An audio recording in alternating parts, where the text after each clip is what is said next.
관저 관련해가지고 우리가 한옥 8천만 원 갖고 이제 정자 지었던 거 있잖아요. 요거. 예, 요 정자. 요거 정자. 요게 정자 값이 8천일 수가 없고, 옮겨서 시공하는 것만 해도 8천원 넘게 받아야 된다. 내가 주장을 하면서, 그럼 저 정자 값은 누가 냈냐? 라고 얘기를 했는데, 이 정자를 제공한 시공사가 법무부, 공교롭게도 법무부에 254억짜리 공사를 수주를 했다는 겁니다. 그러면 254억을 할 거면 저런 거 하나 그냥 제가 그냥 뇌물로 드리겠습니다 하고 줄만 하잖아요. 공짜로 줘도 돼. 공짜로 줄만 하잖아. 어떤 내용인지 한번 이 내용을 시공한 보겠습니다. 곳이 원탑 종합 건설이거든요. 한남동 관저 한옥 거기 한 거. 근데 거기가 254억 규모의 서울 출입국 외국인청 신축공사 시공사로 선정이 됐습니다. 외국인청이 신설이 됐나요? 한동훈이 신설을 하겠다고는 얘기를 했는데 그게 제가 기억하기로는 이게 뭐 법안으로 어떻게 해갖고 입법 행위가 있었던 것 같지는 않고 또 시행령으로 세웠는지 어쨌는지 모르겠는데. 근데 예? 만들긴 했대요. 그럼 어쨌든 재외동포청을 만들었다고 치는데 이걸 위해서 신축을 했다는 거 아닙니까? 그쵸. 254억이 이제 저쪽에 갔는데 여기에 히림이 당연히 설계를 하고요. 히림이 설계를 맡았어요. 히림이 설계를 맡고 우연히 정자를 기증한 원탑 종합건설이 이걸 맡았다는 겁니다. 그러면 외국인청을 정말 한옥으로 지으려는 모양이죠. 한식으로? 웃긴 게 이게 또 이 과정도 진짜 웃긴데 조달청이 그러니까 이거를 최종 후보 선정을 했는데 230개 업체가 입찰을 했거든요. 근데 그거 입찰 금액의 평균을 낸 뒤에 이거하고 가장 가까운 금액을 제시한 업체를 최종 후보로 선정합니다. 근데 230개를 다 참여한 거는 234개 업체예요. 근데 이 234개 업체 중에 갑자기 4개 업체를 빼. 왜냐? 이 업체가 이 4개 업체는 입찰사하고 산출 내역 금액이 일치하지 않아. 그래서 평균가가 달라집니다. 그게 달라져서 원탑이 바로 선정이 되는 거예요. 그러니까 230개 업체에서 평균 금액을 맞춰야 되기 때문에 이건 사실은 뽑기에 가까운데 그렇죠. 갑자기 4개 업체의 입찰을 취소시키면서 그렇죠. 평균 금액이 달라져. 원탑하고 가장 가까워졌다는 거죠. 5개가 빠질 수도 있는 일이었고 10개가 빠질 수도 있는 일이었는데 4개만 쏙 빼가지고 그렇습니다. 평균 금액에 맞췄다는 거죠. 이것도 우연이겠죠. 이것도 우연한 일인 거죠. 너무 우연이 많아. 사실 이런 선정 방식은 어떤 단합 비리를 막기 위해서 진짜로 이제 중요한 공사들을 할 때 많이 쓰는 방식이긴 해요. 가장 높은 단가, 가장 낮은 단가 뭐 이런 식으로 해서 가는 경우도 있지만 가장 평균치에 가까운 단가나 아니면 입찰자가 예상하고 있는 단가에 가까운 거 뭐 이런 식으로 가게 되면 사전 정보가 나가게 되면 이걸 갖고 쉽게 이걸 딸 수 있단 말이야. 그래서 입찰자 전체의 평균을 내는 방식이 가장 공정하다고 했는데 그 평균을 내면서 야려를 부린 거야. 4개 업체를 빼갖고 평균을 뽑았는데 정말 우연하게도 원탑이 이걸 따는 거죠. 참 대단하죠. 어떻게 이렇게 열심히 아니 근데 히림은 입찰도 안 보고 그냥 설계 끝낸 거예요?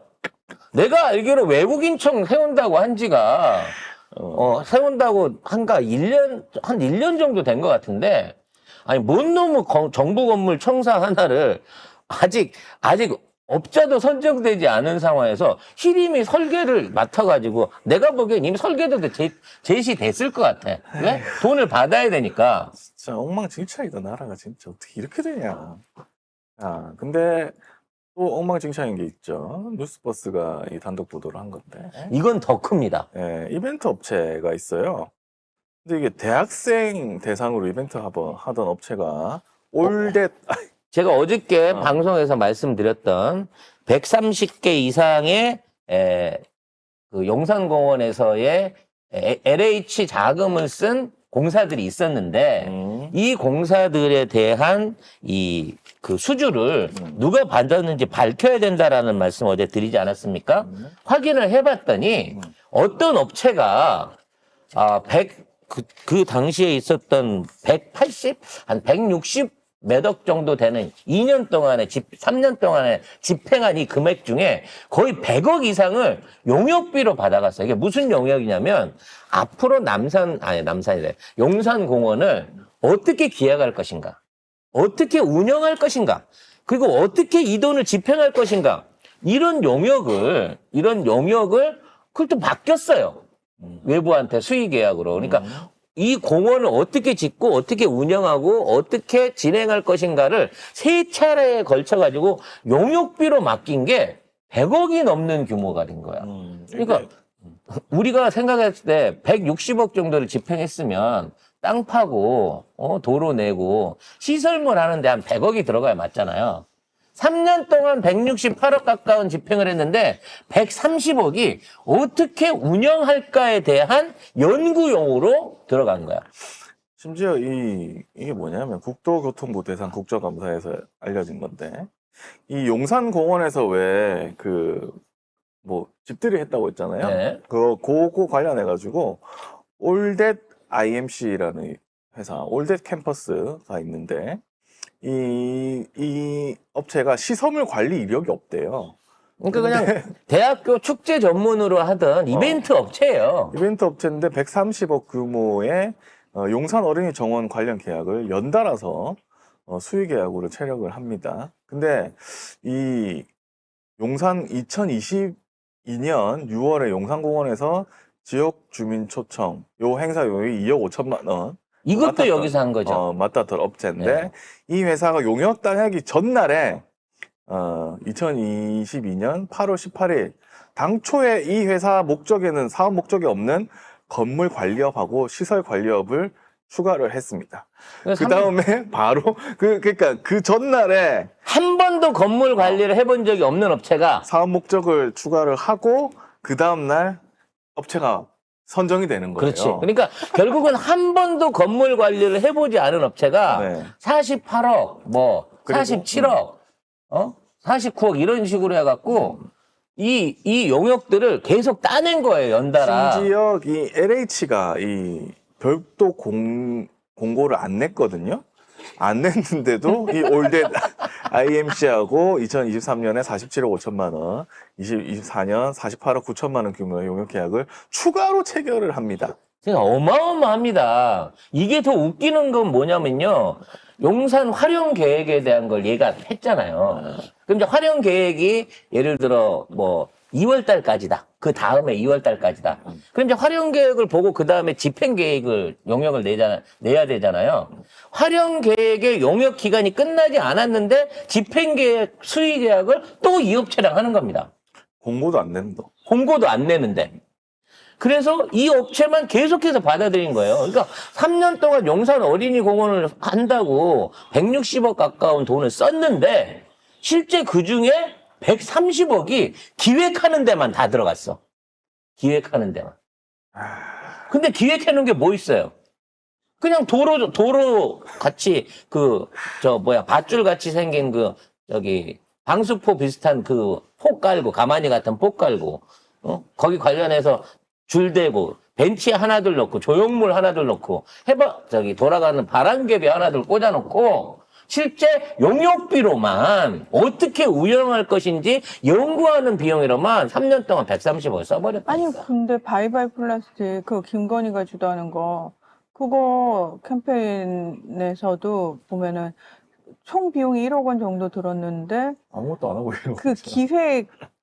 기획에만 4,800만 원 넘게 디자인 썼잖아요. 1,000만 원. 티셔츠 1,000만 원. 그러니까 결국은 용산 어린이 공원에 들어가는 실질적인 공사나 제대로 된 기획은 없었던 거예요. 아니 근데 하루 전에 업체가 시설 관리업을 추가로 등기를 하고 그 다음날 바로 공고도 안 했는데 그 다음날 수의 계획을 해버린 거죠. 저 이런 거 알아요. 어떤 방식이 있죠? 이런 거 그거하고 똑같아요. 정해놓고 미리 전화해줘요. 저기 이거 필요하니까 빨리 저기 준비하시라고. 그래서 되게 친절하구나. 근데 원래 공무원들은 친절하지 않거든요. 근데 미리 전화해서 이거 준비하셔야 되고요. 이거 해주세요. 저 이런 거 당해본 적 있어요, 예전에. 아무튼 1년에 48억씩 들여갖고 3년? 기획을 할 일이 뭐가 있죠? 3년간 130억 세금이 또 이상한 이벤트 업체에 대학생을 주로 뭐 한다는 이 올댓 이게 뭘까? 이거는 그냥 사실 위에서 찍어가지고 저기 이 사람 이쪽으로 갈 거니까 알아서 준비시켜 이러면 공무원들이 알아가지고 전화한단 말이에요. 이게 행안부나 이런 데서 아니면 뭐 문화재청이나 이런 데서 직접적으로 했다 그러면 이런 계획과 집행을 못 해요. LH를 시켜가지고 이런 말도 안 되는 돈 빼먹기를 한 겁니다. 아니 무슨 기획을 했길래 3년 동안 130억이냐고. 그 기획을 해갖고 만들어낸 바람공은 꼬라지가 어떤데 지금.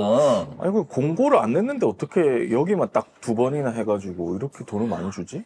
아니, 그러니까 미리 전화를 해준다고 제가 말씀을 드렸잖아요. 이런 전화를 받아본다니까요. 그리고 며칠까지 원서를 내라고 했는데 안 내고 있으면은 공무원이 전화를 해요. 선생님 왜 원서를 안 내세요? 저 오늘 내려고요. 그랬더니 알겠습니다. 몇 시쯤 도착하시냐? 몇 시쯤이요? 그럼 일단 제가 접수한 걸로 해놓고 아니지. 나중에 뒤에 서류 받을게요. 뭐 이렇게 공무원이 되는. 내려와가지고 접수가 이거 서류까지 다 받아가시던데요? 네. 아무튼 이 용산을 가지고 이런 짓거리를 할 수 있는 당시의 권력자가 누구겠어요? 이건 비서실장 아니면 이건 비서실장이 100% 책임져야 되는 거야 이거.